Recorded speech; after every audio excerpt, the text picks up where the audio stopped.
Guys ये कहानी है बाकी हानमा नाम के एक हाई स्कूल स्टूडेंट की, जिससे भिड़ने की हिम्मत इस पूरे स्कूल में किसी में नहीं है। एक दिन उससे मिलने मित्सुनारी तोकुगावा आते हैं, जो कि एक अंडरग्राउंड चैंपियनशिप के ओनर हैं, और बताते हैं कि तुम्हें पीटने टोक्यो में कुछ खतरनाक क्रिमिनल्स आ रहे हैं, जिसमें से सबसे पहला डोरियन, जिसको फांसी की सजा दी जाती है। पर जैसे उसका हेल्थ चेकअप होता है, वो जिंदा हो जाता है और सभी पुलिस ऑफिसर्स और डॉक्टर को मार के वहां भाग जाता है और अपने पीछे मैसेज छोड़ता है, मैं टोक्यो आ रहा हूँ हार का स्वाद चखने। समुद्र के रास्ते से भाग जाता है। स्कॉटलैंड कायरोस प्रिजन, सिकोर्सी नाम का एक प्रिजनर शॉक थेरेपी दी जाती है, पर वो उसको भी सरवाइव करके सभी पुलिस ऑफिसर्स को मार के वहां से जेट से भाग जाता है। पुलिस को पता चला है कि वो 100 मीटर की दीवार चढ़ के वहां से भागा है और उसने गारलैंड, रशिया के सबसे बड़े रेसलर को भी मार दिया है और मैसेज छोड़ा है, मैं टोक्यो आ रहा हूँ। और एक ने तो सबमरीन में सभी पुलिस ऑफिसर्स को मार के वहां से भाग गया और मैसेज लिखा, मैं टोक्यो आ रहा हूँ। और चौथे ने तो बुलेट प्रूफ ग्लास तोड़ के वहां के पुलिस ऑफिसर्स को बेरहमी से मारा और मैसेज छोड़ के गया, मैं टोक्यो आ रहा हूँ। और इन सब ने एक ही मैसेज छोड़ा है, मैं हार का स्वाद चखने आ रहा हूँ। दरअसल बाकी अंडरग्राउंड चैंपियनशिप का विनर है। अगले दिन सिकोर्सी उनमें से एक प्रिजनर ने रॉब नाम के एक बहुत फेमस किक बॉक्सर को अपने बॉडी में फिटेड ब्लेड से बेरहमी से मार दिया। कुछ देर बाद हम देखते हैं कि बहुत से डेंजरस क्रिमिनल्स बाकी के क्लासमेट्स को कहते हैं, ओए बुला के ला उस बाकी को। इसे सबसे खतरनाक क्रिमिनल अपना चाकू निकालकर बाकी को मारने आता है। उसको लगता है कि बाकी ने लड़ाई शुरू होने से पहले ही उसके मुंह पे एक पंच मार दिया है। वहां पे फ्रीज हो जाता है और भी सभी क्रिमिनल्स को बाकी ने चींटियों की तरह कुचल दिया। पर तभी हम देखते हैं कि उसके क्लासमेट के पीछे एक 10 फुट का इंसान खड़ा है। पुलिस डिपार्टमेंट में हड़कंप मचा हुआ है। डोयलन, सिकोर्सी, डोयलन, स्पेक, एयोकू, तभी एक पुलिस ऑफिसर हेड को आके बताता है कि किसी ने शहर में अपने हाथों से ही पुलिस कार को डिस्ट्रॉय कर दिया है। और देखते हैं कि उस 10 फुट के आदमी ने शो ऑफ करने के लिए पिस्टल की सारी गोलियां अपने मुंह के अंदर उतार ली होती है और बाकी से हाथ मिलाता है। पर जैसे ही बाकी हाथ को पकड़ता है, उसका हाथ कट के नीचे गिर जाता है और वो बाकी पे जोर जोर से हंसने लगता है। और तभी वो 1 मिली सेकंड के अंदर बाकी के मुंह पे एक लात मार देता है और जैसे ही वो नीचे गिरता है, वो लगातार उसके मुंह पे लाते मारता जाता है। पर तभी वहां सही वक्त पे पुलिस आ जाती है और स्पेक को अरेस्ट कर लेते हैं। और तभी एक पुलिस ऑफिसर कहता है, यहाँ पे तो सर करेडा का हाथ पड़ा हुआ है। और हमें पता चलता है कि वो हाथ ऑफिसर करेडा का था। और फिर हम युजीरो हानमा, बाकी हानमा के डैड को देखते हैं। भाई क्या बॉडी है इसकी, और ये इस पूरे यूनिवर्स का सबसे स्ट्रॉन्गेस्ट क्रिएचर है। रियोकू शिबुगावा से मिलता है और ये अपनी आई टेक्निक से किसी भी ओपोनेंट को इजीली हरा सकता है। दूसरी जगह हम देखते हैं कि स्पेक जेल के अंदर है और मस्त टाइम पास कर रहा है। हम देखते हैं कि सभी पुलिस ऑफिसर्स स्पेक के लिए बहुत ज्यादा टेंस्ड होते हैं और जैसे ही उनका हेड ऑफिसर वॉशरूम में जाता है, वो देखता है कि स्पेक उसके साइड में खड़ा है और उसको कुछ खाने को ऑफर करता है, पर उसके मेन पॉइंट के ऊपर लात मार देता है। पुलिस ऑफिसर्स को मार के वहां से भाग जाता है। और यहाँ हम शिनशिनकाई एकेडमी कात्सुमी इरोची को देखते हैं और उसके डैड डोपी ओरोची को भी दिखाया जाता है, जिन्होंने बाकी को ऑलमोस्ट फाइट में हरा ही दिया था। देखते हैं कि यहाँ पे डोरियन आ चुका है और कहता है, मुझे मास्टर डोपो ओरोची से मिलना है।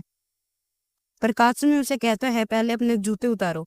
और जैसे ही वो अपने जूते उतारता है, वो एक जोरदार लात उसके मुंह पे मार देता है और उसकी आंखें भी नोच लेता है और उसके बेल्ट से ही उसको लटका के मारने की कोशिश करता है। पर कात्सुमी उसके मुंह पे एक जोरदार लात मारता है, पर डोरियन और कात्सुमी के गले में एक लकड़ी का फट्टा अड़ा देता है और कहता है, तुम में काफी दम है, मुझे तुम पसंद आए, और वहां से जाने लगता है। पर तभी वहां कायोरेत्सु आ जाता है और कहता है, इतनी जल्दी भी क्या है, दम है तो मुझसे लड़। और डोरियन वहां बहाने करने लग जाता है और रोने की एक्टिंग करता है। नाक में से एक बाल निकालकर कायोरेत्सु की आंख के ऊपर मार देता है, पर कायोरेत्सु बाल बाल बच जाते हैं। कहता है, अच्छा तो अब इससे बच के दिखाओ, और उस पर डोरियन वहां से भाग जाता है। और इस तरफ हमें बाकी के स्कूल में दिखाया जाता है, जहाँ पे कुछ कंपटीशन हो रहे होते हैं और पहला कंपटीशन होता है रेस। जिसमें बाकी भाई इतना तेज भागते हैं कि किसी को दिखते भी नहीं है, और इसकी वजह से जमीन में खड्डे भी हो जाते हैं को सबसे दूर उछालना। और बाकी इस कंपटीशन को भी इजीली जीत जाता है, और कंपटीशन में तो वो हाई जंप में बाउंड्री से बाहर ही कूद जाता है, और इसका टीचर ये देख के बहुत ज्यादा इरिटेट हो जाता है। और पुल अप कंपटीशन के अंदर तो बाकी पोल ही तोड़ देता है। इसको देखकर बाकी का टीचर बहुत ज्यादा गुस्सा हो जाता है और उसे बहुत कम नंबर देता है। पर बाकी कहता है, अगर मैं रेस का वर्ल्ड रिकॉर्ड तोड़ दूं तो क्या आप मुझको पास कर दोगे? उसका टीचर कहता है 3 मिनट 26 सेकंड का रिकॉर्ड है, क्या तुम तोड़ पाओगे? बाकी कहता है हाँ, और बाकी अपने कपड़े उतार के तैयार हो जाता है। और जैसे ही रेस शुरू होती है, बाकी फ्लैश की स्पीड से सभी को पीछे छोड़ते हुए आगे चला जाता है, पर तभी उसके मसल्स में क्रैम्प आ जाता है और उसकी वजह से वो रेस में लास्ट आता है। पर उसका टीचर उसकी मेहनत देखकर उसको पास कर देता है। और इस तरफ मित्सुनारी कांजी से मिलते हैं, जिसने बाकी को ऑलमोस्ट हर फाइट में हरा ही दिया होता है। पर तभी वहां सिकोर्सी आ जाता है और उसके मुंह पे इतना जोर से पंच मारता है कि उसको हॉस्पिटल एडमिट करना पड़ता है। और इस तरफ मित्सुनारी कोर्सी को लेकर किधर जाने लगते हैं, और हम स्पेक के सेल को देखते हैं जहां पर उसने लिखा होता है I will be back soon. और इधर हम मित्सुनारी और सिकोर्सी एक जगह पर जाते हैं जहां पे वो बाकी के सारे क्रिमिनल्स भी आ जाते हैं। और मित्सुनारी उनसे पूछता है, हाँ भाई क्या काम है? तो डोरियन कहता है, ये कैसा सवाल है, ऑब्वियसली हम लड़ने आए हैं यहाँ पे। और तभी वहां पे बाकी आ जाता है और कहता है, मित्सुनारी सर मुझे आपसे कुछ काम है, क्या आप फ्री हो? और तभी वहां पे डोपोरोची और 4 और बहुत बड़े फाइटर्स वहां पे आ जाते हैं, और अब सभी क्रिमिनल्स और फाइटर्स के बीच में फाइट होने वाली है। तो गाइस, ये पहला बंदा है डोपो ओरोची, जिसको गॉड ऑफ वॉर भी कहा जाता है। दूसरा है हानायामा, जिसके पंचेस में इतनी पावर है कि वो एक पूरे पहाड़ को भी गिरा सकते हैं। और ये हानायामा गैंग का लीडर है और ये बहुत ज्यादा ही स्ट्रांग है। और मित्सुनारी बताता है कि कुछ साल पहले यहाँ पे मैक्सिमम टूर्नामेंट हुआ था और उसका विनर था बाकी हानमा। हाँ, ये 17 साल का लड़का। और ये सुन के उन क्रिमिनल्स को बिल्कुल भी विश्वास नहीं होता, और मित्सुनारी सबको रूल्स के बारे में बताने लगता है। पर ये बंदा कहता है, कोई रूल्स नहीं है यहाँ पे, आज से और अभी से फाइट शुरू होती है। कोई कहाँ भी हो, बाथरूम में सो रहा हो, जो मर्जी कर रहा हो, अब ये फाइट चलती रहेगी। और बाकी बोलता है, चलो यार मैं चलता हूँ, मुझे कल स्कूल भी जाना है। और दूसरी तरफ हम जेल में देखते हैं कि स्पेक अपने सेल में वापस आ चुका है। और इधर हम डोरियन और डोपो ओरोची को देखते हैं, जिसके सामने कायोरेत्सु आ जाता है। और तभी डोपो ओरोची डोरियन के मुंह पे एक जोरदार लात मार देता है। पर तभी डोरियन फायर अटैक यूज करता है, पर डोपो ओरोची को इससे कुछ भी नहीं होता और कहता है, ये फायर मेरा कुछ नहीं बिगाड़ सकती। इस तरह हम कांजी अकारी और सिकोर्सी को देखते हैं, और सिकोर्सी से फाइट करने के लिए कुछ चमचे भी लाया है। वो सब मिलके सिकोर्सी को किडनैप कर लेते हैं। और इस तरफ हम देखते हैं कि डोरियन ने डोपोरोची का हाथ काट दिया है और कहता है, ये तार मकड़ी के जाले से भी पतला, लोन से भी मजबूत है, इसका तोड़ तो साइंटिस्ट भी नहीं लगा पाए। और बताता है, यही धागा पहले के टाइम में मैजिशियंस यूज करते थे। और ओरोची को समझ में आता है, जब उसने डोरियन के लात मारी थी उसी वक्त डोरियन ने उसके हाथ में स्ट्रिंग अटका दी थी। पर डोप्पो ओरोची को इससे कुछ फर्क नहीं पड़ता, क्योंकि अपनी ट्रेनिंग के टाइम वो अपने हाथ को बहुत बार तोड़ लेता है और एक जोरदार मुक्का डोरियन के मुंह पे जड़ देता है। और दूसरी तरफ हम सिकोर्सी को हाँ जी, उसके ऊपर बहुत ज्यादा बुलेट्स फायर करने लग जाता है, पर इसका सिकोर्सी के ऊपर कुछ भी असर नहीं होता और उल्टा उसके सभी चमचों को मार देता है। और कांजी उसको सरेंडर कर देता है, पर सिकोर्सी उसके ऊपर कुछ भी रहम नहीं करता और डंबल्स और टेबल से उसको मारने लगता है। जो भी उसके हाथ में आ रहा होता है वो सब उसके ऊपर मार रहा होता है। और इस तरफ हम बाकी और उसकी गर्लफ्रेंड कोजुई को देखते हैं, और कोजुई को पता है कि बाकी फाइटर है और वो बात करते जा रहे होते हैं, पर उनके सामने कुछ गुंडे आ जाते हैं और कहते हैं, अपना सारा सामान हमें दे दो। पर बाकी की आंखों में वो देखते ही वो इतना डर जाते हैं कि वो खुद ही साइड हो जाते हैं।